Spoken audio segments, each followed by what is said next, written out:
बिस्मिल्लाहिर्रहमानिर्रहीम। अस्सलाम वालेकुम फोर्थ क्लास। आज से हम अपना नया चैप्टर शुरू कर रहे हैं जिसका नाम है ट्रांजिशन एलिमेंट्स, या आप इसको कह सकते हैं डी ब्लॉक एलिमेंट्स। दोनों सेम चीज़ के ही दो नाम हैं, सेम टाइप के कंपाउंड्स के दो नाम हैं। बाज़ बुक्स में इस चैप्टर को डी ब्लॉक एलिमेंट्स का नाम दिया गया है और बाज़ बुक्स में ट्रांजिशन एलिमेंट्स का नाम दिया गया है, तो दोनों ही नाम इसके सही हैं। तो सबसे पहले हम लोग ये देखेंगे कि ट्रांजिशन एलिमेंट्स क्या होते हैं। The transition elements are those elements which possess partially filled d और f orbitals in the penultimate shells. Definition को मैं आपको बाद में एक्सप्लेन करती हूँ, लेकिन पहले थोड़ा सा डिफ्रेंशिएट कर लें। अगर तो आप डेफिनेशन लिख रहे हैं ट्रांजिशन एलिमेंट्स की तो ये वाली डेफिनेशन लिखेंगे, और अगर आप डिस्कस कर रहे हैं सिर्फ डी ब्लॉक एलिमेंट्स को तो फिर आप कहेंगे that the elements which possess partially filled d orbitals in the penultimate shell are called as transition elements. क्योंकि डी ब्लॉक ऑर्बिटल्स में फिर हम डी ब्लॉक एलिमेंट्स में हम एफ ऑर्बिटल का जिक्र नहीं करेंगे, लेकिन क्योंकि यहाँ पे बात हो रही है ट्रांजिशन एलिमेंट्स की, तो ट्रांजिशन एलिमेंट्स में डी ब्लॉक एलिमेंट्स भी आते हैं और एफ ब्लॉक भी, तो इसलिए हमने दोनों का जिक्र किया है। That those elements which possess partially filled d और f orbitals in their penultimate shells are called as transition elements. अब ये पेनल्टीमेट शेल आपके लिए शायद एक नई टर्म होगी। आपको पता है कि एटम का सबसे जो आउटर मोस्ट शेल होता है उसको हम बोलते हैं वैलेंस शेल। वैलेंस शेल के अंदर जो शेल होगा, यानी कि वैलेंस शेल के फ़ौरन बाद जो शेल होगा, that will be called as penultimate shell. The shell which is just inner to the valence shell is called as penultimate shell. और आगे कहीं जाके टर्म शायद आपके चैप्टर में यूज़ हो एंटी पेनल्टीमेट शेल, जो कि यहाँ तो मेंशन नहीं है, लेकिन मैं आपको बता दूँ that the shell which is inner to the penultimate shell that is called as anti penultimate shell. तो ट्रांजिशन एलिमेंट्स ऐसे एलिमेंट्स हैं जिनके पेनल्टीमेट शेल में डी ऑर्बिटल पार्शली फिल्ड होगा या एफ ऑर्बिटल पार्शली फिल्ड होगा। The elements in which d orbitals are incompletely filled are called as normal transition elements। अब ये तस्करा है ख़ास तौर पे d block elements का, यानी कि जिनमें d orbitals partially filled होगा। They are also termed as normal transition elements। normal transition elements में सिर्फ d block elements आएंगे, f block elements इसमें include नहीं होंगे। Three normal transition series are known in the product table. हमारे पास product table में तीन सीरीज हैं नॉर्मल ट्रांजिशन एलिमेंट्स की। The first one is starting from scandium, जिसका सिंबल Sc है, एटॉमिक नंबर 21 है। The second series starts from yttrium Y with atomic number 39, and the third series start with the element lanthanum La, atomic number is 57। आप ये देखें नीचे मैंने table में भी शो किया हुआ है। First series of normal transition element जो है ये पीरियड नंबर 4 में पाई जाती है। ये स्टार्ट होती है स्कैंडियम से up to zinc. Second series of normal transition elements is found in fifth period, जो कि यट्रियम से स्टार्ट हो रही है, और third series is found in sixth period. इसीलिए इनके आउटर मोस्ट शेल की बेस पर फर्स्ट सीरीज जो है is also called as 3D series, and the second and third series are called as 4D and 5D respectively. 3D series first series को इसलिए बोलते हैं क्योंकि इसमें जो D orbital in the process of completion है या पार्शली फिल्ड डी ऑर्बिटल है वो थर्ड शेल का है, that's why it will be called as 3D series.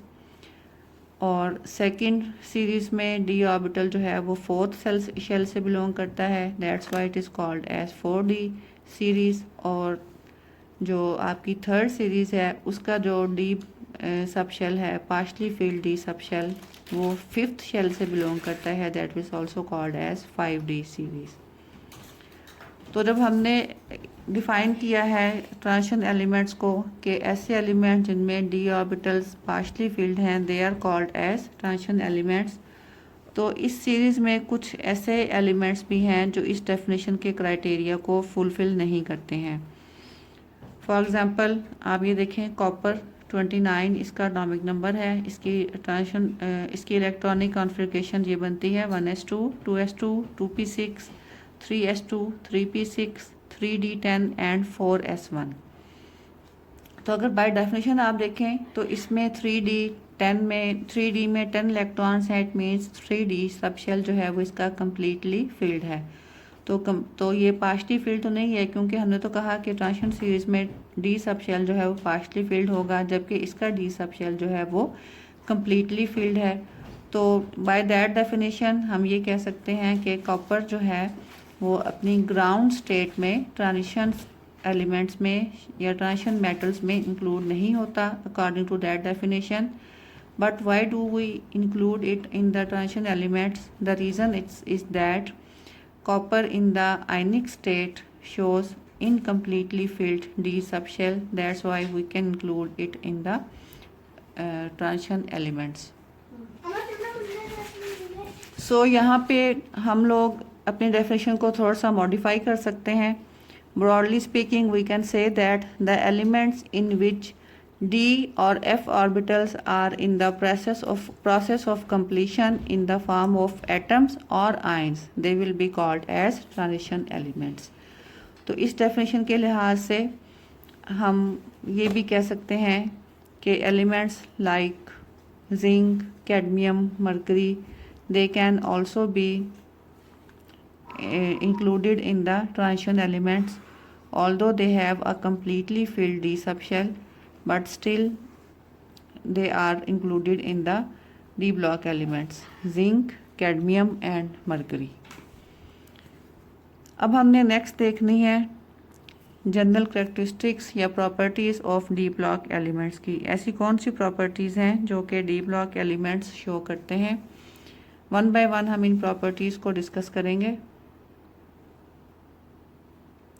First one is metallic character.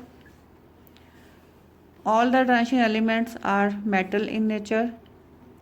उसकी मेटालिक नेचर होने की वजह क्या है? क्योंकि इनका आउटर मोस्ट शेल में जो है वो बहुत कम इलेक्ट्रॉन पाए जाते हैं, डेट इज़ 2, क्योंकि इनका आउटर मोस्ट शेल जो है वो एस सब शेल होता है और एस में आपको पता है मैक्सिमम 2 इलेक्ट्रॉन्स ही आ सकते हैं। So because of the presence of less number of electrons in the outer most shell they are all metals. और जैसा कि मेटल्स की प्रॉपर्टी होती है, they are hard, malleable and ductile. Malleable means they can be compressed to form sheets, and ductile means they can be converted into wires. These are good conductors of heat and electricity, just like normal metallic atoms. Second property is about the melting and boiling points. जैसा कि आपको पता है कि metals के melting और boiling point जो हैं वो हाई होते हैं। So same is the case with transition metals, they all possess high melting and boiling points. ख़ास तौर पे अगर आप इनको कंपेयर करें एस ब्लॉक एलिमेंट्स को के साथ, जिसमें आपके पास अल्कली मेटल्स और अल्कलाइन अर्थ मेटल्स आती हैं, ग्रुप 1 और ग्रुप 2 के एलिमेंट्स, तो उनके मुकाबले में इनके बॉइलिंग पॉइंट्स जो हैं वो ज़्यादा हैं। Third property is regarding to ionisation potential. The ionisation potential of D block elements, the values of ionization potential of d block elements mostly lie in between those of s block elements and p block elements. It means that इनकी ionization potential values जो हैं वो s block elements के मुकाबले में ज़्यादा होंगी, लेकिन p block elements के मुकाबले में कम होंगी। It indicates that d block elements are less electropositive in nature, क्योंकि इनकी इलेक्ट्रोनेगेटिविटी वैल्यूज़ जो हैं वो एस ब्लॉक एलिमेंट्स के मुकाबले में ज़्यादा हैं और पी ब्लॉक एलिमेंट्स के मुकाबले में कम है। So we can say that they are less electropositive than the S block elements and more electropositive as compare to the P block elements. So based upon this property we can say that d block elements do not form ionic compounds. Unlike S block elements, क्योंकि आपको पता है कि S block elements जो हैं वो typically ionic compounds बनाते हैं, लेकिन डी ब्लॉक एलिमेंट्स क्योंकि इनका मेटालिक करैक्टर कम है एस ब्लॉक के मुकाबले में, that's why they do not form ionic compounds. Unlike S block elements they form covalent compounds. D block elements जो हैं वो आयनिक कंपाउंड्स के बजाय कोवलेंट कंपाउंड्स बनाते हैं। Next property is variable oxidation state. Mostly transition elements में जो metals या जो एलिमेंट्स इंक्लूडेड हैं वो डिफरेंट टाइप के कंपाउंड्स में different type of oxygen states show करते हैं, और ये ऑक्सीजन स्टेट्स जो हैं स्टेबल भी हो सकती हैं और अनस्टेबल भी हो सकती हैं।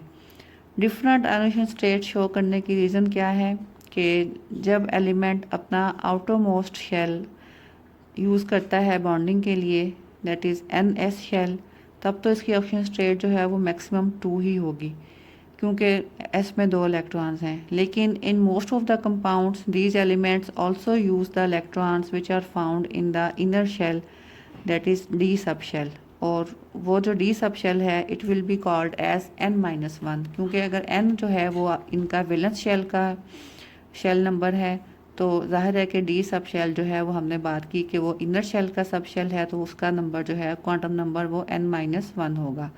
सो जब एलिमेंट्स अपने डी सब शेल के इलेक्ट्रॉन्स को भी बॉन्डिंग के लिए यूज़ करेंगे, तो वो डिपेंड करता है टाइप ऑफ कंपाउंड पे कि वो डी सब शेल से 1 इलेक्ट्रॉन यूज़ करते हैं, 2, 3 या सो ऑन। तो जाहिर है कि फिर उनकी ऑक्सीजन स्टेट जो है वो 2 से ज़्यादा होती जाएगी, 3, 4, 5, 6, इवन 7 तक।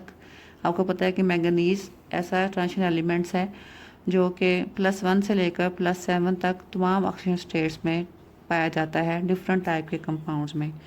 सो the oxygen state depends upon the number of electrons which the element will use to form a bond from the in addition to the s orbital from the d orbital. Next property जो हमने देखनी है वो है atomic volumes and densities.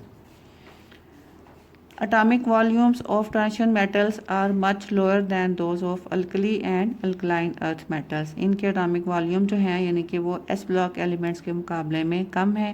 उसकी reason क्या है?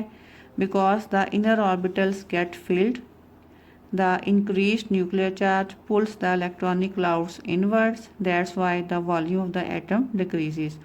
और ultimately जब volume decrease करेगा तो density जो है जाहिर है कि वो इंक्रीज करेगी। So their densities are higher as compare to the S block elements.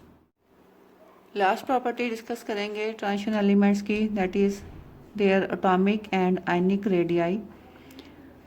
Normally the atomic and ionic radii of transition elements decrease as we move from left to right in the periodic table in the series of the transition elements।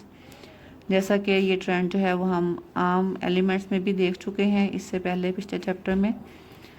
This is due to the fact that the nuclear charge increases and with the increase of nuclear charge the attraction of nucleus to the outer electrons becomes increased, and due to the increased attraction the atomic radii goes on increase, and the atomic radii go on decreasing as we move from left to right in the periodic table। आज के लिए इतना ही मेरे ख्याल से काफ़ी है।